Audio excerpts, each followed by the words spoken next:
I'm pleased to be joined by Edward Cox. He's the New York State chairman of the McCain-Palin presidential campaign. Ed is a partner in the Manhattan law firm of Patterson Belknap Webb Tyler. He's held a number of positions in New York State government. And some viewers will recall that in 1971, he married Tricia Nixon, daughter of the then president, in a White House Rose Garden ceremony. Welcome to CityWide. Ken, thank you very much. There has been as much volatility in this campaign as there has been in the stock market. So where do we stand right now for McCain, Palin nationally, and particularly in New York State? Well, nationally, it's obviously a very competitive campaign. And at the moment, McCain, Palin, we've got the momentum behind us, clearly coming out of the conventions. And now we're a little bit ahead, both on a statewide analysis, state-by-state analysis, and also on a national poll analysis. But the exciting thing is that here in New York State, for the first time since 1988, we've got a competitive presidential campaign.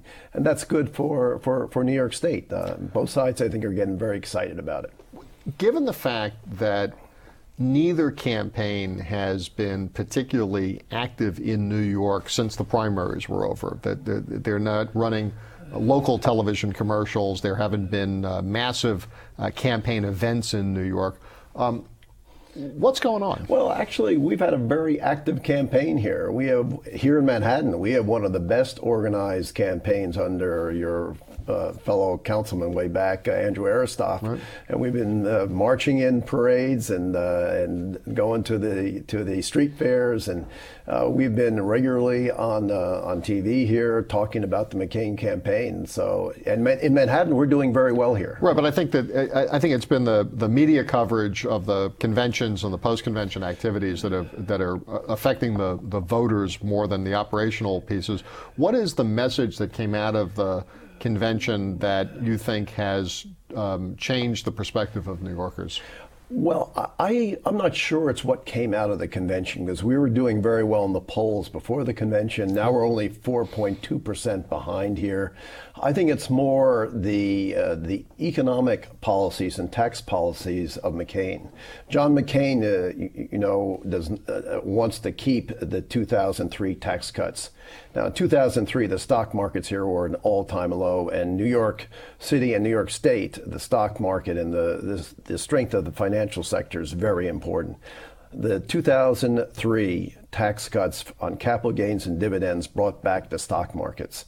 Now, once again, the financial area is in deep trouble, and Barack Obama wants to raise capital gains tax, wants to raise the dividend tax. That's crazy economic policy. Well, McCain says we're going to keep it as it is. Right, but he's proposed raising them back to the levels that they were during the Clinton boom, the largest post-war expansion in history. Well, we're actually not sure. First he said we'll raise them 29%. Then he said we'll raise them to 25%. Now he's saying 20%. And now he's saying because of the economic troubles, maybe he won't raise them at all. He's not really sure of what his policy should be. But what John McCain's been very certain, we shouldn't raise them in a time of economic difficulties, particularly because those tax increases on capital gains and dividends will have a huge negative impact on the financial markets on New York State's economy. And the current Wall Street turmoil, should we attribute that, as Senator McCain did, to greed of our neighbors on Wall Street? Well, there are different views about greed and what drives markets and what individuals and corporate incentives are. But there's another thing here too. Barack Obama, really, his tax plans are income redistribution. He calls that fairness. New York State is a very high income state, and because of that, you're fully aware of the Moynihan balance of payments deficit of New York State, where for every tax dollar that we send to Washington, we only get 80 cents back. Unlike some states, for example, Alaska. Well, yeah, but if you have income redistribution, as Barack Obama is proposing, for a high income state like New York, that means we're going to get even less dollars back from Washington. So his tax policies hurt New York State and New York City in particular, and I think the people of the city understand that means less jobs for New Yorkers. But doesn't that approach conflict a little bit with Senator McCain's position on health care? Because most New Yorkers who have private health care have it through their employers, and what he's proposing is that those benefits be taxable, offset by some type of a tax credit. And does that work for New York? It would work for New York. I mean, it would give more choice to the consumer. A lot of New Yorkers are private consultants. They don't work necessarily for a corporation. They have to pay for their health insurance out of after-tax dollars. Well, if they're working for a corporation, then the corporations get a tax deduction. So by taxing the benefits provided by the employer and giving a tax credit to those who were self-employed, isn't that the same redistribution of wealth? No, it means more choices for the individual healthcare consumer, and that means the more competition for the healthcare industry. And the object of it, and most analysts, regardless of their partisanship, agreed that this will cut the high cost of healthcare, which is extraordinary in this country. And that's the object of that. The object of Senator McCain's healthcare program is to cut the cost of healthcare. New York is a big city-driven state. I mean, obviously there's an upstate region, and it's been having its difficulties, but the economic engine, the cultural engine of the city, New York City is where the action is. A lot of the rhetoric that came out of the Republican convention was cherishing the values of small towns, somewhat of a put down, not New York by name, but values that are widely held. Even Rudy Giuliani, our former mayor who used to brag that this was the capital of the world, was poking fun at the Democrats' criticism of Governor Palin because she wasn't, quote, cosmopolitan enough. So I guess what I'd ask, from a very local New York City perspective, what is the attitude of the Republican Party towards urban areas, and what kind of policies would we expect from a McCain administration in terms of urban needs, urban infrastructure, and the like? Well, let's talk in terms of New York City. And of course, there are a lot of small towns throughout upstate New York, but when you're talking about New York City, this was a city that was attacked. The World Trade Centers here were attacked on 9/11. This is the center of trade and commerce and finance of the world. Free trade is very important for New York City. As Barack Obama said, he reopened NAFTA. He's against the Colombian Free Trade Agreement. He's against the Korean Free Trade Agreement. Senator McCain has come out for free trade. Now, President Nixon, my father, always told me that free trade is great policy, but bad politics. If you're campaigning, you should not come out foursquare for free trade. Well, being a courageous politician, Senator McCain has done that. And free trade is very important for the economy of New York City. Barack Obama, once again, his policies are policies that would hurt New York City. And on the national security issues also, obviously, we are very sensitive about those here in New York City because 9/11 and our vulnerabilities and the vulnerabilities of our transportation systems. Once again, on national security issues, those were emphasized during the convention, and that is one of the reasons why Senator McCain is doing as well as he is, because of his national security experience. But there's also the values issues, the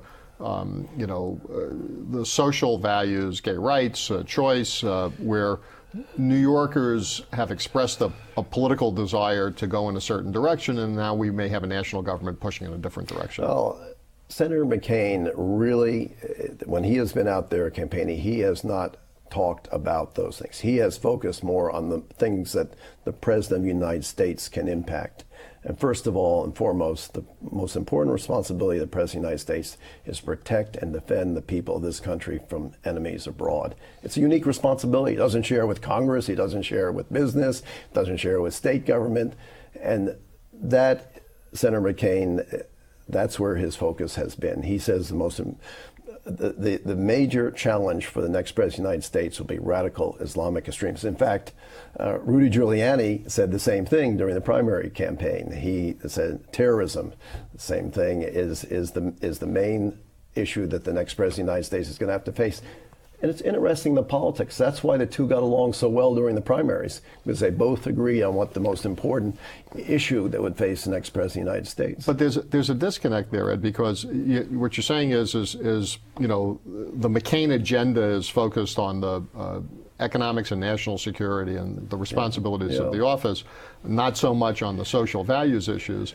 But the vice presidential candidate seems to have been picked in large part because of her rather strong beliefs on those very issues which are not consistent with the majority of New York City voters. Well, Ken, you've followed elections for a long time, and I think you understand well, people vote really for the president, not for the vice president when it comes down to it. I say 1 + 1 in presidential politics does not equal 2, it equals 1.1. That's how much the vice president really, and when it comes down to the policy making in the end, it's the president that makes the policy, not the vice president. The vice president implements it. You know, I'm not sure that I completely agree with you, and I think that there's been a transformation in both the office and the public's expectations of what the office has. My sense is that there were a lot of voters who were energized by Bill Clinton's choice of Al Gore. On the demographics, it seemed like an odd fit since they were both younger Southern leaders, but Gore brought some gravitas to the perception of Clinton, and certainly played a big role in policy. And the same thing is true, I think, with Dick Cheney, which is that there were people who had some reservation about Bush's ability to navigate Washington and some of the international stuff, and Cheney was, you know, a very deeply experienced person who we now know from you know, what's been reported, played a very big role in forming policy. So don't you think the voters now look at the choice that the presidential candidates make and really view the vice presidential candidates as somebody who's going to be a full partner in the government? You raise a very interesting point, and I think during the 90s, those elections, we had candidates who I don't think in this kind of a national security election would have really made it through the nomination process. Bill Clinton, unknown, it was an unknown, needed the gravitas of an Al Gore. George Bush, governor of Texas, not experienced in the international arena at all, and he really didn't show interest in it during the campaign. Again, needed the former Secretary of Defense, Dick Cheney. Let me tell you, as far as gravitas, John McCain has that. He's been around the international arena and international security issues. He understands how Washington works. He's always been a maverick there. He's fought against earmarks. I mean, he has a very unique political persona of gravitas, which has the real substance to it. He doesn't need the Al Gore or the Dick Cheney as his vice presidential candidate. We're going to pick up this rather interesting conversation about the presidential election when CityWide continues right after this. This is my family. That's my mom and dad. And my brother. And that's me, future Hall of Famer. That's Grandpa. He's my best friend. Grandpa's got diabetes, but he's got it under control. I keep my blood sugar close to normal. That means I watch what I eat and walk every day. I always take my medicine and test my blood sugar because I want to be around to see the next Jackie Robinson. Control your diabetes for life. Call 1-800-438-5383. Welcome back to CityWide. We're speaking with Edward Cox, New York State Chairman of the McCain-Palin presidential campaign. It's been a long campaign season. Sure has.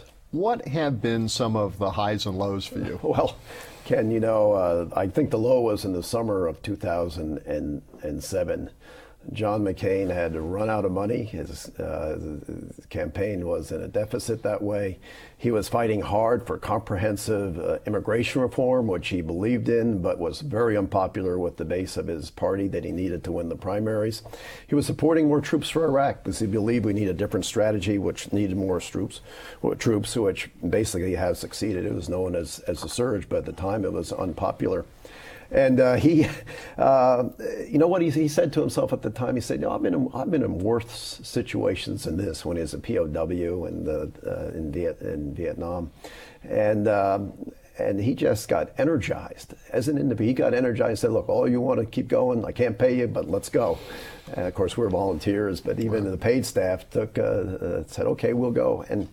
But he needed people to help him. So when he was coming here in New York City, he called and asked, look, can you give me transportation? So we sent our son out in his Cherokee Jeep with 100,000 miles on it, and sort of a typical messy college student's car, and picked him up at the airport. And John McCain jumped in the front seat. He loved it. He loved being, in sort of that world of where it's informal, where you're on your own, where you have to deal with people and with situations on your own without staff and without all the support that presidential candidates get. He does very well in that kind of atmosphere. He's got the confidence of someone who's been through very tough times, both personally when he's a POW and politically when he's fought for issues that he really believes in, like immigration reform and the surge. And that gives him an inner confidence that enables him to go out and do the town hall meetings where he just stands there, takes any questions, hostile or not, and responds to them. He loves that kind of environment. You reference his service to the country in Vietnam. It struck me that he may be the last presidential candidate who references the Vietnam the Vietnam War we may have candidates down the road who are Gulf War, Iraqi War, Afghanistan veterans, but Al Gore, John Kerry, John McCain were Vietnam veterans, and that seems to be the end of the line politically. And I wonder if you could just take a little sort of look back and talk about that. People have gone through that era, through the era of the Cold War, and who thought, as people in the military do, about the international scene. They understand that the world is a hard place. It's a tough environment out there. It's the law of the jungle between then it was the communist bloc and the Western bloc, and now it's a different but still a tough world out there. And John McCain was brought up in that environment, and he suffered very deep personal wounds because of it. And so he understands how important national security is. So when he saw Putin and met with him and looked in his eyes, what he saw was KGB, not a person he could trust. And that led him to make certain assumptions about how Putin and his clique would run Russia. And he's been right about it. And so he was prepared when Putin had Russia invading Georgia, a democratically elected government whose president actually served in our law firm as an associate 10 years ago, very Western-oriented, very democratic, free market-oriented. He knew what was going on, and he immediately called it for what it is. This is Russian aggression. It's got to stop. Senator Obama treated it as, let's all sit down and talk. Senator Obama, his statement, not being brought up in that era, right, didn't understand what was going on. I actually think the initial Obama statement, you could hold it up to the light with the Bush White House statement, and they were virtually the same. And it's very interesting. Of course, Bush's position was, I trust Putin. I looked in his eyes and I trusted him. Both Bush and Obama really didn't understand where Russia was going. John McCain did, and you saw their statements in the subsequent days come over to where John McCain was. He, in fact, led both the president and Obama to the right position with respect to Russian aggression. So talk a little bit about how the McCain approach to national security would be different from the Bush approach. Well, I think it's going to be a lot more skeptical about the international scene and what's going on there.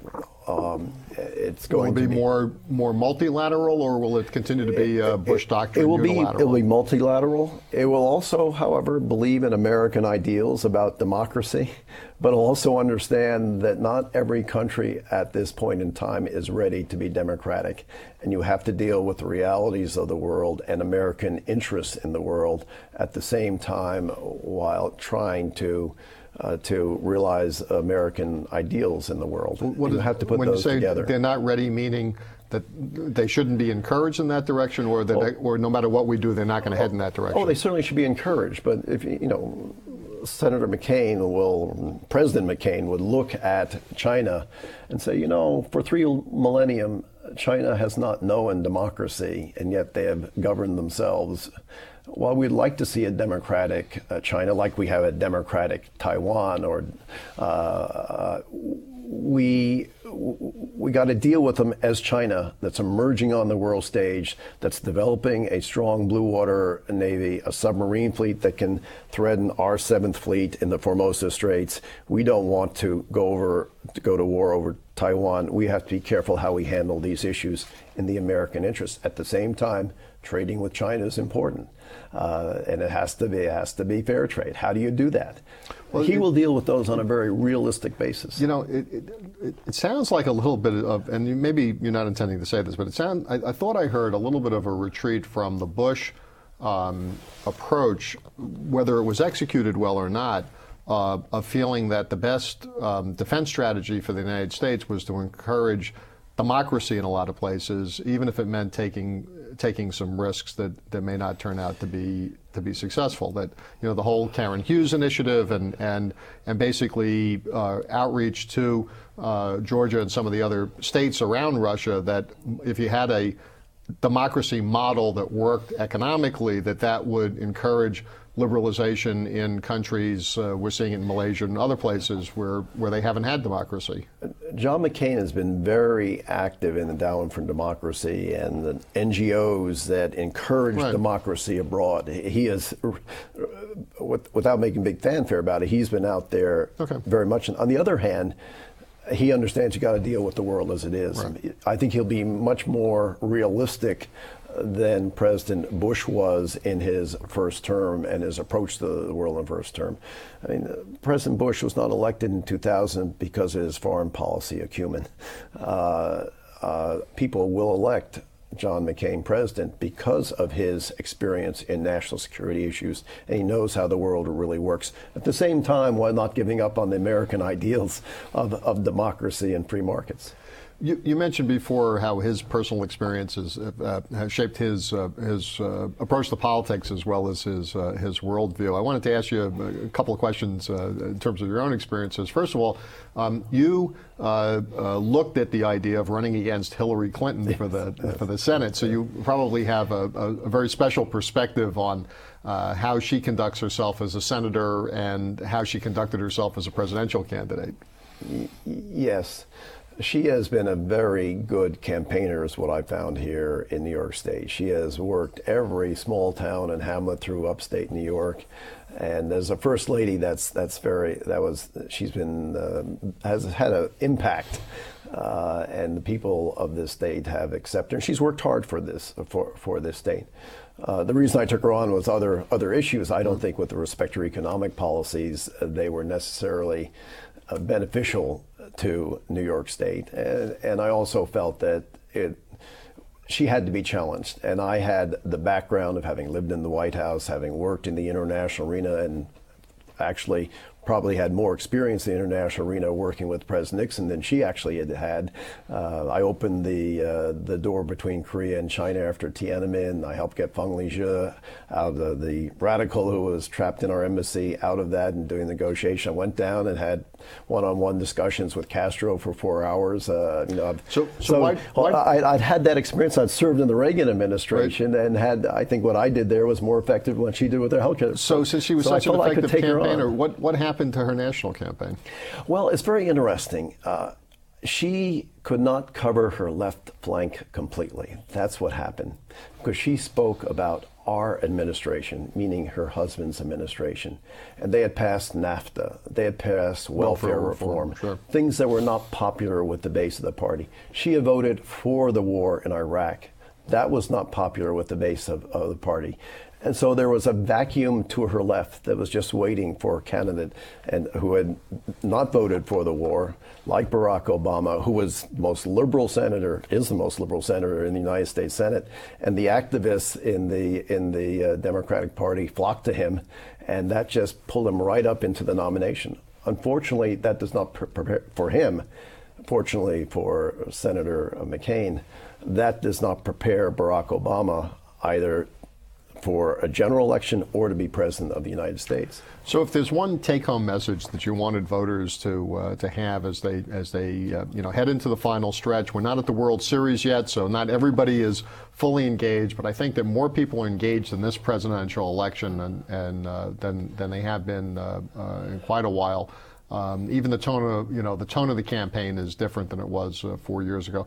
What's the one thing you'd want New York City voters to hear? New York City should understand that Barack Obama's tax and economic policies and trade policies are not good for New York City.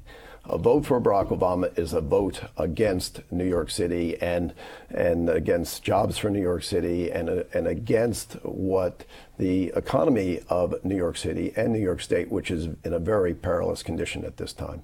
My thanks to Edward Cox, New York State Chairman of the McCain-Palin Presidential Campaign. On our next program, we're going to be joined by David Pollack, Chairman of the New York State Campaign for Obama-Biden. I'm Ken Fisher. Thank you for joining us on this edition of CityWide.